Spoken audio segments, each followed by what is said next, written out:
adalah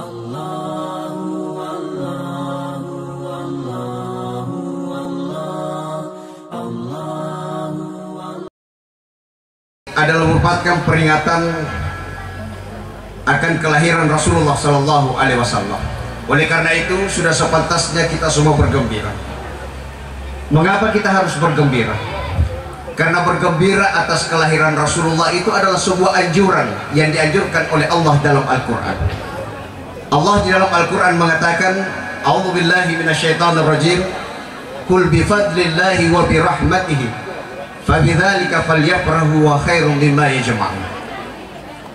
Ayat ini memberitahukan kepada Nabiullah Muhammad agar supaya menyampaikan kepada umatnya untuk bergembira karena kelahiran Rasulullah Sallallahu Alaihi Wasallam. Mengapa harus bergembira? Rasulullah dilahirkan dan diutus oleh Allah bukan hanya kepada umat Islam semata, tapi Rasulullah diutus itu untuk seluruh alam semesta. Wa ma arsalnaka illa rahmatan lil alamin. Allah mengutus Nabi Muhammad itu untuk rahmat seluruh alam. Jadi bukan hanya umat Islam. Bahkan Bapak Ibu sekalian, manfaat daripada lahirnya Rasulullah Sallallahu Alaihi Wasallam itu dalam sebuah hadis sahih yang diriwayatkan oleh Bukhari Muslim.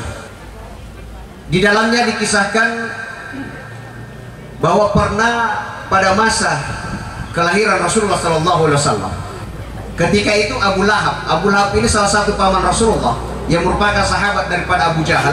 Ketika beliau berada di sekitar Ka'bah dengan berhala-berhalanya, tiba-tiba ada pembantunya atau dalam hal ini budaknya yang datang memberitahukan kepada Abu Lahab, wahai Abu Lahab, Siti Aminah telah melahirkan anak seorang laki-laki.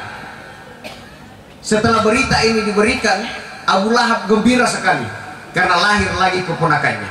Saking gembiranya Abu Lahab, lalu dia memerdekakan budak yang tadi memberikan informasi kepadanya. Dalam hadis ini juga dikatakan, suatu waktu salah satu paman Rasulullah bernama Abbas bin Abdul Muttalib, beliau bermimpi melihat Abu Lahab itu disiksa di dalam neraka dengan siksaan yang sangat pedih. Tapi anehnya Bapak Ibu sekalian, setiap hari Senin beliau diringankan siksanya oleh Allah. Setelah ditanyakan, ternyata Abu Lahab setiap hari Senin diringankan siksanya oleh Allah karena beliau ikut bergembira ketika Nabiullah Muhammad SAW dilahirkan pada hari Senin. Jadi manfaat kelahiran Rasulullah bukan hanya dirasakan oleh umat Islam, tapi orang kafir sekalipun seperti Abu Lahab juga merasakan yang namanya manfaat daripada kehadiran Rasulullah. Oleh karena itu, kita semua umat Islam yang hadir pada kesempatan ini sudah sepantasnya berbangga menjadi bagian daripada umatnya Rasulullah SAW. Kenapa kita harus berbangga? Ada sebuah riwayat seperti ini. Pernah suatu waktu Nabiullah Musa alaihissalam, beliau berdoa kepada Allah Subhanahu wa Ta'ala, tetapi kemudian doanya ditolak oleh Allah. Apa doanya? Beliau meminta kepada Allah, Allahumma ja'alni min ummati Muhammad. Ya Allah, jadikan saya ini menjadi bagian daripada umatnya Nabi Muhammad. Bayangkan, orang sekelas Nabi Musa masih meminta kepada Allah supaya dia menjadi bagian daripada umatnya Nabi Muhammad. Apa alasannya Nabi meminta seperti itu? Ternyata suatu waktu ketika Nabi Musa bertemu dengan malaikat Jibril alaihissalam, Nabi Musa ini menyampaikan sesuatu terkait dengan apa yang dilakukan oleh umatnya, sekaligus mungkin sebagai bentuk memuliakan umatnya. Maka dia Nabi Musa, wahai malaikat Jibril, etite dari umatku, umat saya ini baru saja melakukan puasa selama 40 hari 40 malam tanpa henti. Mereka lakukan itu sebagai bukti cintanya kepada Allah, sekaligus membuktikan bahwa umatku adalah umat yang memiliki fisik yang kuat. Tapi apa kata malaikat Jibril? Malaikat Jibril berkata kepada Musa, wahai Musa, sesungguhnya yang dilakukan oleh umatmu itu tidak ada orang yang mengatakan bahwa itu perbuatan yang tidak baik. Tapi ketahuilah wahai Musa, bahwa apa yang dilakukan oleh umatmu yang berpuasa 40 hari 40 malam tanpa henti belumlah sebanding dengan apa yang dilakukan oleh umatnya Nabi Muhammad yang melaksanakan salat sunnah 2 rakaat di bulan suci Ramadan. Hanya dengan salat sunnah 2 rakaat di bulan suci Ramadan, nilainya masih jauh lebih tinggi dibandingkan apa yang dilakukan oleh umatnya Nabi Musa. Inilah yang kemudian menjadikan Nabi Musa berdoa kepada Allah supaya menjadi bagian daripada umatnya Nabi Muhammad. Oleh karena itu, kita semua yang hadir pada kesempatan kali ini, tanpa harus berdoa dan meminta kepada Allah, kita sudah menjadi bagian daripada umatnya Nabi Muhammad SAW.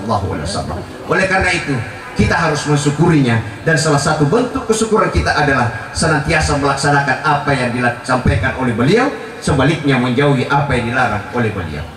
Hadirin sidang jamaah yang dirahmati oleh Allah, saya ingin memulai dengan sebuah hadis sahih, yang mana dalam hadis ini dikisahkan atau diceritakan pernah suatu waktu Rasulullah Shallallahu Alaihi Wasallam tiba-tiba menangis terseduh-seduh. Ketika beliau menangis terseduh-seduh di dalam masjid, sahabat yang berada di belakangnya juga ikut menangis melihat Rasulullah menangis. Lalu kemudian sahabat Abu Bakar bersama Umar mendekati beliau lalu bertanya, "Ya Rasulullah, mengapa engkau menangis ya Rasulullah? Siapa orang yang telah menyakitimu wahai Rasulullah?" Lalu kemudian beliau mengatakan, "Wahai sahabatku, saya menangis bukan karena sedih, tapi saya menangis karena saya sangat terharu diperlihatkan oleh Allah kekasihku." Tambah heranlah sahabat, "Ya Rasulullah, bukankah kami ini kekasihmu ya Rasulullah?" Beliau mengatakan, "Bukan, kalian bukan kekasihku, tapi kalian adalah sahabatku." Lalu Sayyidina Umar mengatakan, "Kalau begitu siapa kekasihmu wahai Rasulullah?" Lalu kemudian Rasulullah mengatakan, "Kekasihku adalah mereka yang hidup jauh setelah hari ini, mereka yang hidup jauh ke depannya, dan mereka bersalawat kepadaku padahal mereka tidak pernah melihat aku. Itulah kekasihku," kata Nabi. Dan saya menduga apa yang dirindukan oleh Nabiullah Muhammad SAW sehingga beliau menangis terseduh-seduh, yang dimaksud situ adalah rakyat Indonesia, terkhusus yang ada di bawah tenda ini. Itu artinya apa? Secara geografis, Indonesia berada jarak yang paling jauh dari tempat Nabiullah Muhammad SAW. Untuk ke Madinah kita membutuhkan terbang kurang lebih sama 9 jam.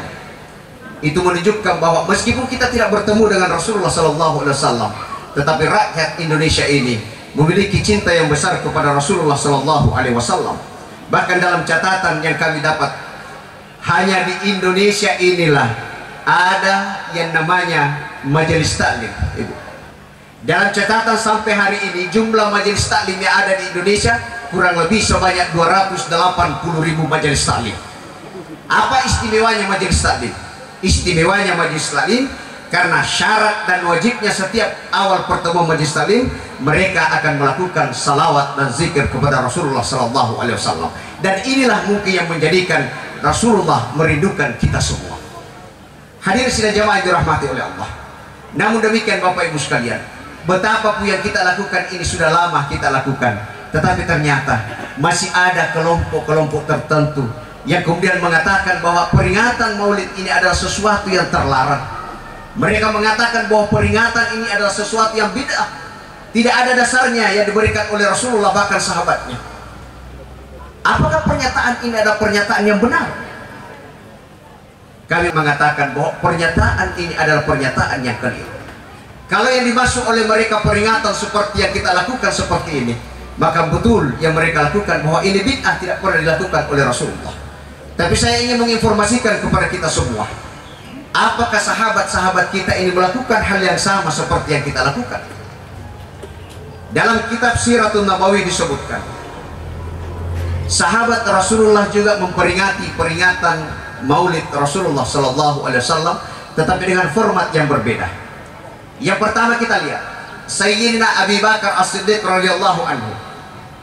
Beliau bagaimana caranya ketika mendapatkan atau menemui Maulid Rasulullah SAW. Dalam Siratun Nabawi disebutkan, "Hina jaa syahrul Rabiul Awal ma taraktu an salatin ala Rasulillah mi'ata alfi kulla yawmin fi syahri." Kalau tiba bulan Syahrul Rabiul Awal, kata Abu Bakar, bulan kelahiran Rasulullah, maka saya tidak akan pernah meninggalkan salawat kepada Rasulullah sebanyak 100.000 kali setiap harinya selama bulan Rabiul Awal. Itu yang dilakukan oleh Sayyidina Abu Bakar As-Siddiq. Adakah di antara kita yang ingin mengikuti Sayyidina Abu Bakar As-Siddiq?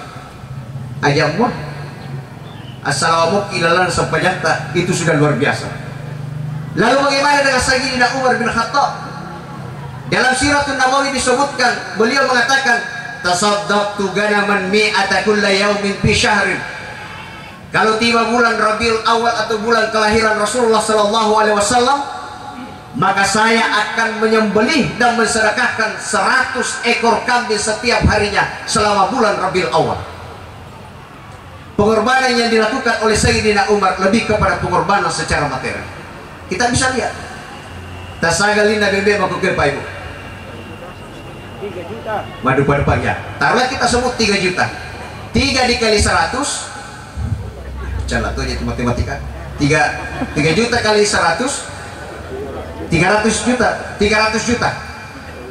Kalau dalam sebulan dikali 30 hari, 9 miliar yang dikeluarkan oleh Sayyidina Umar bin Khattab untuk mensyukuri kelahiran Rasulullah sallallahu alaihi wasallam.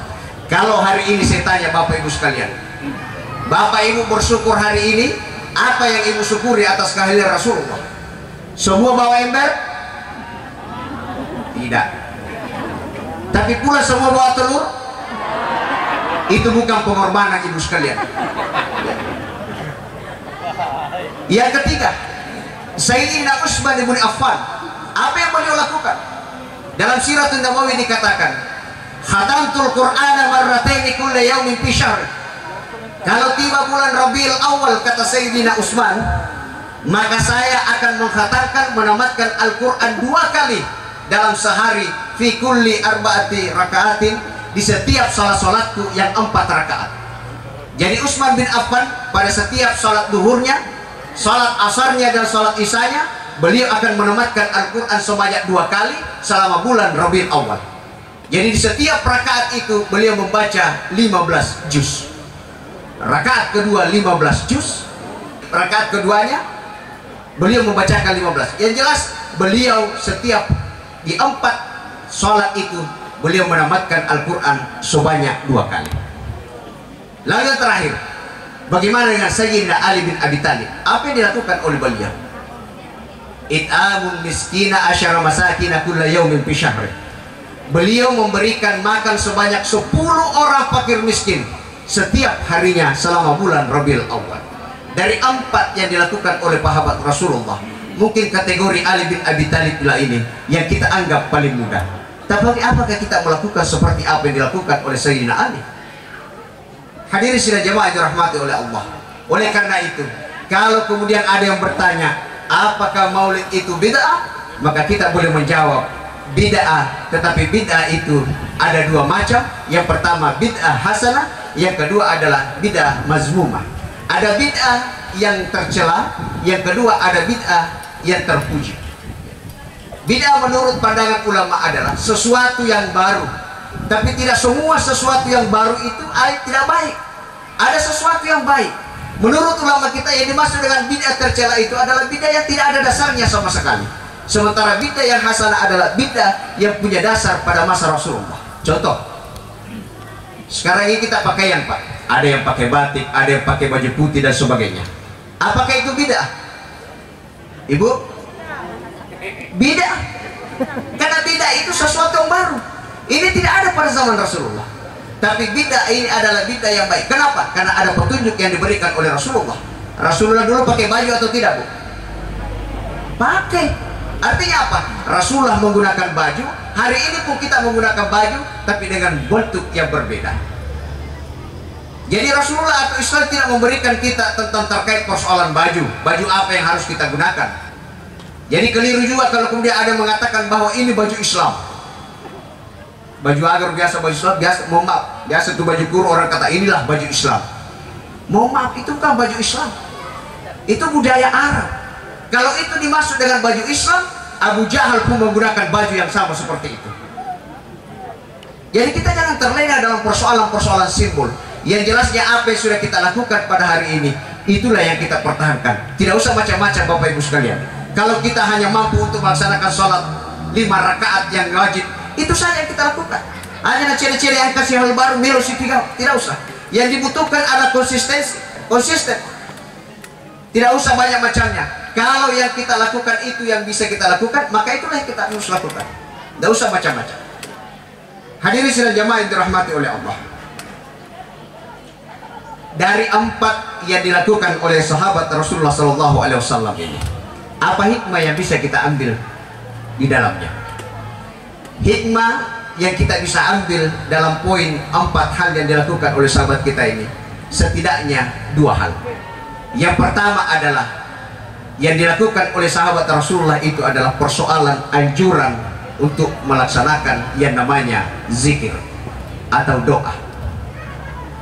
Zikir dan doa adalah 2 hal yang tidak bisa kita pisahkan. Karena di dalam berzikir itu ada doa, dan di dalam doa itu ada zikir. Secara bahasa, zikir itu adalah meminta, zikir itu adalah mengingat, sementara doa itu adalah meminta. Kalau ada yang meminta kepada Allah tapi tidak pernah mengingat Allah, maka dia tidak akan diingat oleh Allah. Kira-kira bagaimana doanya? Diterima atau tidak? Tidak diingat. Tapi kalau ada yang meminta tapi diingat oleh Allah, maka insya Allah akan diberikan oleh Allah. Karena itu tidak cukup hanya dengan berdoa, tapi kita harus lengkapkan dengan cara berzikir kepada Allah Subhanahu wa Ta'ala. Dan zikir itu dalam ilmu tasawuf dikatakan ada 3 jenis zikir. Yang pertama adalah zikrul jali, zikir yang dilakukan dengan cara lisan atau keras, seperti yang sering kita lakukan, subhanallahi walhamdulillahi wa la ilaha illallah wallahu akbar, dan seterusnya. Itu zikir jali. Yang kedua ada namanya zikir khafi, zikir dalam hati, biasa kita lakukan, tidak diperdengarkan, itu juga dilakukan oleh para ulama kita. Yang ketiga adalah zikr hakiki, yaitu zikir yang dilakukan dalam bentuk perbuatan. Perbuatan seperti apa? Kata ulama kita, semua perbuatan yang sifatnya positif, maka itulah bentuk zikir yang dimaksud oleh beliau. Jadi apapun yang kita lakukan selama itu bermanfaat dan positif, maka itu sudah kita melakukan yang namanya zikir. Jadi zikir ini adalah sesuatu yang bisa kita ambil daripada hikmah 4 sahabat tadi, bahwa zikir ini adalah sesuatu yang perlu kita lakukan dalam kehidupan kita.